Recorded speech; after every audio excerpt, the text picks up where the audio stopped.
This is a Soulfire production. Welcome to Mother. No, it's Mother. Welcome to Mother, the show where we can explore our inner mothers to actualize our greatest selves. Through interviews with incredible guests, live coaching sessions, and my own experiences, we're going to dive deep into embracing feminine values and reparenting ourselves. So be prepared to show up, hold space, and be mothered in a way you never have before, but have always needed. It's time we rewrite the Mother Code. Hi, and welcome to Mother, rewriting the Mother Code with me, Dr. Gertrude Lyons. Well, I'm going to do some solos. Yeah, I love my interviews.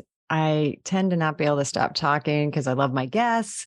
So these solos, I'm hoping will be a little, some quicker bites, easily digestible, but hopefully fun, informative, and bringing all the things.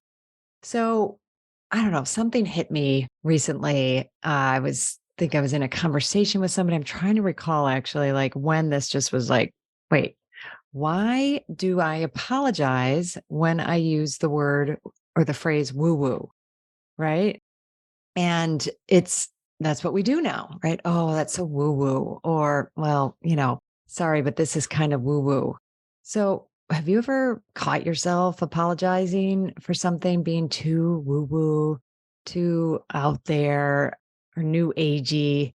So I want to talk about that because here's what hit me, and then we can dig into it a little bit more. So, what is woo woo, right? I mean, that might mean something, there's probably a continuum of woo woo, but I started thinking about the qualities of woo woo or the aspects of woo woo, and it was everything related to the right brain and feminine values. I'm like, holy crap. I am apologizing for this extraordinary aspect we have in ourselves, in our nature, in our brains. And that's kind of what I want to talk about. So think about what you mean when you say woo woo, or you hear somebody say woo woo. Like, what do you do? What do you think? Like, I immediately like pictured myself or somebody else like rolling their eyes, right? Like, oh God, that's so woo woo. I think it's our discomfort. I think it's our not really knowing what to do with aspects or, things in our world, in our nature, and in our experience that are unexplainable, that we don't have words for, that are, it's kind of like describing a sunset. Like there's no words for some of the awesomeness, in our world and in our day-to-day life. So why do we apologize for that? Because we're not used to it, right? Our culture is set up, and this is again, like I want to debunk myths around woo woo, and just like in Rewrite the Mother Code, where, let's explore this a little bit. Let's kind of bring it to the surface instead of just going with the crowd, which is what I had been doing. Like, ooh, I don't want people to think I'm too woo woo. I don't want people to think, I'm into this spiritual stuff. But I do, I'm ridding myself of that. I'm not going to apologize because I'm not going to apologize for the yin, feminine, unexplainable, the unknown, the beauty in the world, like anything that we think of that has feminine values or the feminine aspect, we could probably fit into the bucket of woo woo. So why are we so afraid of it? Why is it? I mean, and don't get me wrong, there are people who are unapologetic about it and just like, yeah, that's me. I'm there. I'm out there. Now, I think what I'll say is, I think like in any paradigm, any like aspect, there's a continuum, right? And I think there's sometimes in spiritual practices or in that arena, there can be ungroundedness. There can be aspects of it that people are like, oh, and just kind of act superficial or flighty about it, or can be kind of mindless using it. So I get that, and I want to, I don't know if it's a disclaimer or how we want to talk about that, but that isn't the whole thing. That isn't the experience. Just like on the masculine yang side, everything that's logical, everything that's concrete, I mean, we don't say like, "Oh god," like roll our eyes like, "Yeah, he's so concrete," or "She's so concrete." We don't do that, but it has its dark side too when we or I don't know, we can't use quite the word ungroundedness, like there's kind of a locked inness about it, right? And a belief that like everything in that area is if it's scientifically proven, then it has value. And, maybe it's kind of the opposite. Like we get more kind of dug in about how we don't even question things like that. Like, well, if it's backed by science, then, where's the argument? What's the argument? So we don't really go there in the same way. But I think the problem at that end is we can get like really narrow minded about it and not expand and not open up. And I think that's where some of the insecurity or reactivity around woo woo comes from because it's an experience, right? It's hopefully you've listened to my podcast interview with Jill Bolte Taylor, where we talk about the four characters of the brain. Well, the truth is, and I think this is why it hit me so much this time, is there is literally a part of our brain that is woo woo, right? Character 3 and character 4. I'm going to talk as if you understand the Jill Bolte Taylor nomenclature, but it's super cool. So please listen to it and get her book, Whole Brain Living, because so much of this will make more sense because all of these aspects of ourselves and our brain, have value, have a place in our lives. And we could definitely, put character 4, which is the space she went to when she had her stroke. And I think everybody could probably name an experience that they've had where you just felt really connected to yourself, connected to the world around you. You saw something beautiful and you were awestruck. You don't have words for it. And that's what happens in the character 3, character 4 realm is we don't have words for those things. So once we don't have words for it, and then we can't prove it with something scientific, then, well, it either doesn't exist or somebody's making it up. We get kind of insecure about it because we're so based in, concrete and evidence and what we can explain. And that limits us, right? So there's value in all of that. And I think when we see them working together, it's beautiful, right? We can have this extraordinary experience. I know I've had many, many experiences that I just can't explain. And I think it was hitting me when I was just recently in Mexico for a few weeks and just starting with the fact that like I knew I had to be there.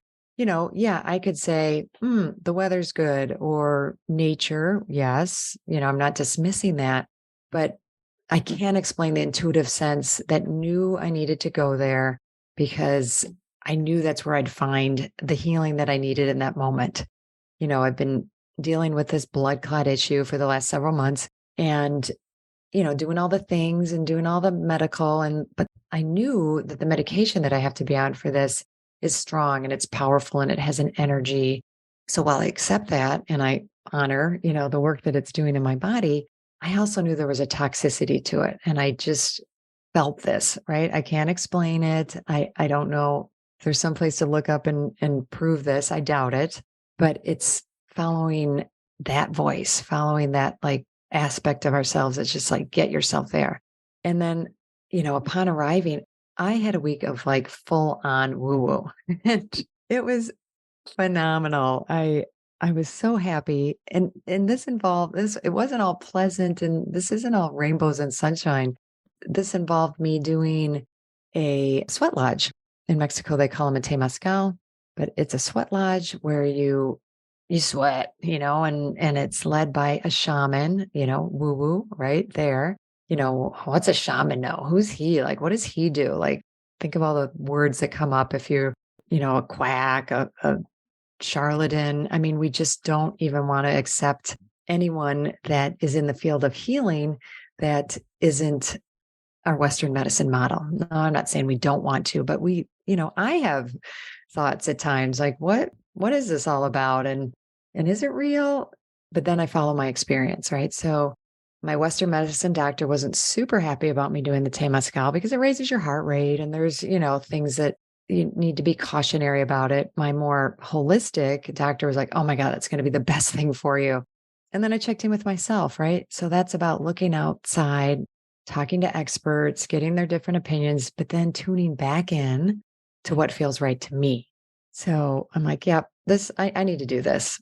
And that was a beautiful, powerful experience. I really went in with the attention of just releasing, letting go. And that was everything from the physical, literal medication, toxicity, but also my own toxicity, the fear that's been gripping me, the insecurity and upset, and I guess I would say mainly the fear, some anger, resentment that I've had to go through this.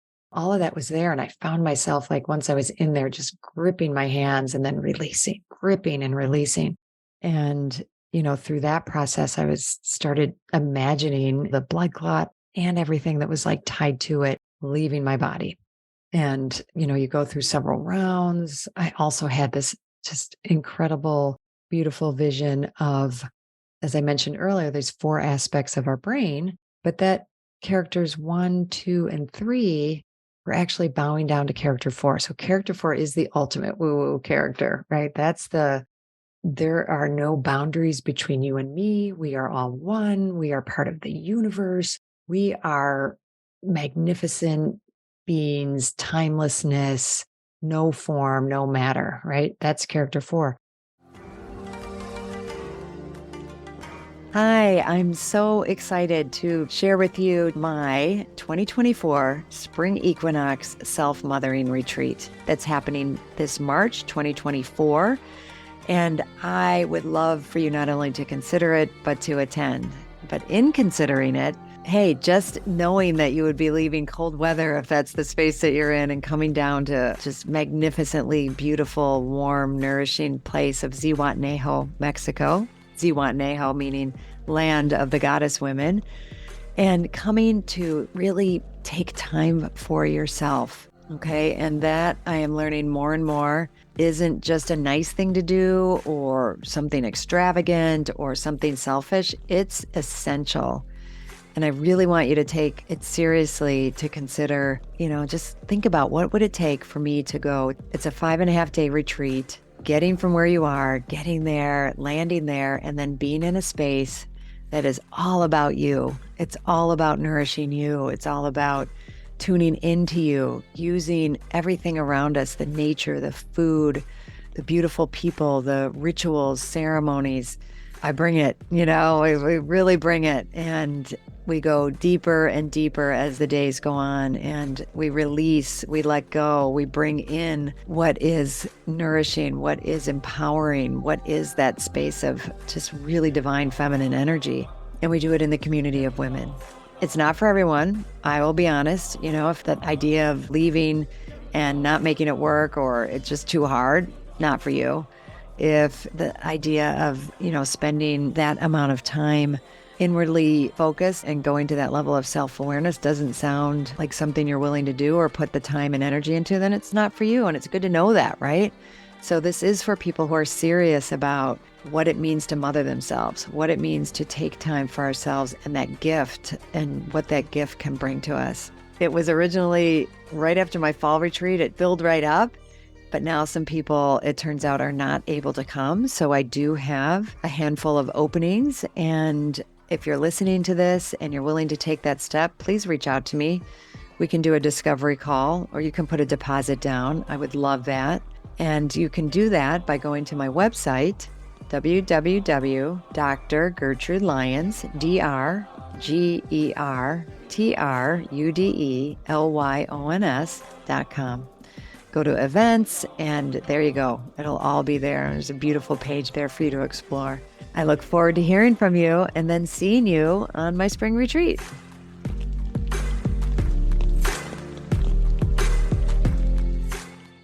So what did that mean? And I felt that before. I felt like I have kind of honored in my mind, and it made sense to me that all of these characters are in service of character 4, but they're the ones that are giving me the human experience.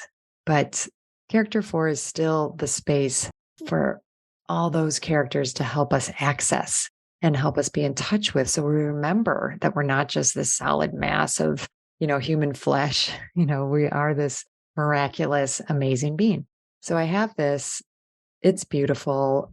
I've gotten to know the shaman and his wife, and we're hugging, and she gives me a gift, and it was just so beautiful. That night, totally sick.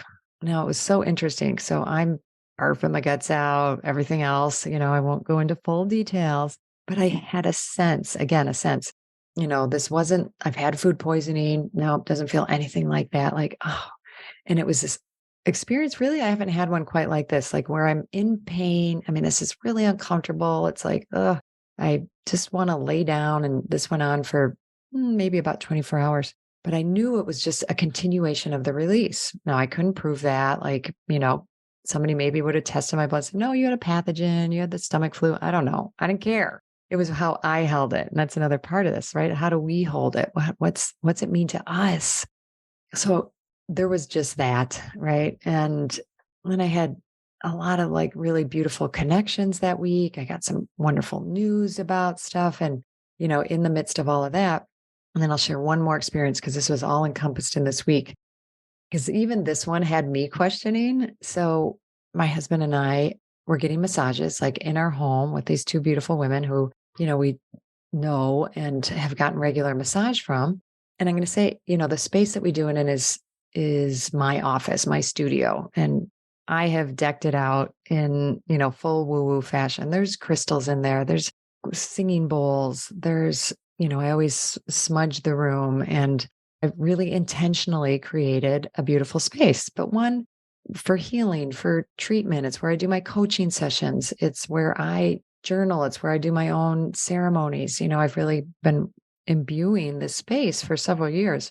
So we're in there. I'm having this beautiful massage. I've decided I've started this practice of when find my mind wandering. It's kind of like a meditation, but in my day to day. And I was doing it during this massage where I'm just sending love to people. I'm just pouring out love. My husband's in there. I'm sending him love, and people I know, people who are sick in my life, and then even to like world leaders, right? Like just anyone, just imagining holding them in my grasp. And I'm, kind of tripping out on that and having a lovely experience and a beautiful massage. And we finish, and I see this look on her face, on Marguerite's face. I'm like, what's going on? And she doesn't speak like total great English, but the message came through beautifully, which was, well, during the massage, like from the corner of the room over there, and she pointed, like a red light started emanating. And it was this thin beam of light that first came to Rich and then built up kind of its energy and power, and then came over to you. And then there was this beautiful white light.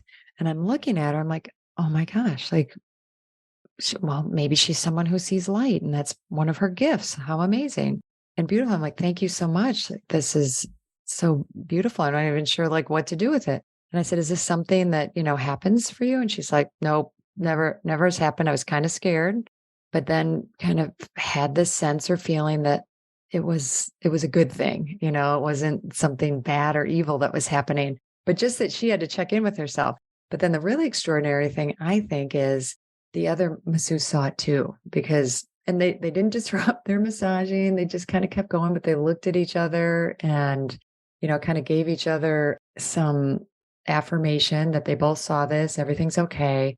And I was just literally in tears. Like, what a gift. Like, this woman is like bringing this to me. And then I started thinking, like, that was so much to take in. And later she told me actually the white light were like these white orbs in the room. And there was a part of me that was like, well, I don't know, maybe there were headlights. Well, that couldn't have happened. Maybe, the air conditioning's in that corner, and it was like flashing light. I mean, I, was a little challenged to think about this. And then I thought, no, I'm choosing to fully take this on, honor this gift, that came. I spent a whole like afternoon journaling about it the next day. I even did a painting, let my creativity go and honor it with my creativity. And when I showed her the picture, that's when she kind of said like, no, the white light, because I drew the white light differently. And she said they were more like orbs. I'm like, okay. But really, I just took it as this gift from the universe. And it was part of what I think got me wanting to talk about this. Cause I'm like, that went a little beyond. I'm like, but you know what? I'm choosing to believe that these things are going on all the time. She just tuned in. Maybe there was something about us and the environment. I don't know. But I want to honor and take in these gifts when they come. I don't want to shoo them away. I want to now have this and keep letting it speak to me and letting it be a force, but also a reminder. And I think that's what I want to close with is when you have experiences like this, it's a reminder that there's more to us than our concrete world. That, clinging to that is going to keep me from, having these more connected to the universe, connected to myself, seeing things bigger than the concrete world around me. And I want to invite all of us to that because to me, this is an aspect of mothering ourselves. And I think, it's a very feminine aspect and it is right brain and it is, feminine values and it is allowing the unknown. And for me to allow that unknown space to have meaning. So, in our days, like not to take anything for granted, not to just immediately dismiss things we don't understand or can't explain, but either give it a meaning that you want to.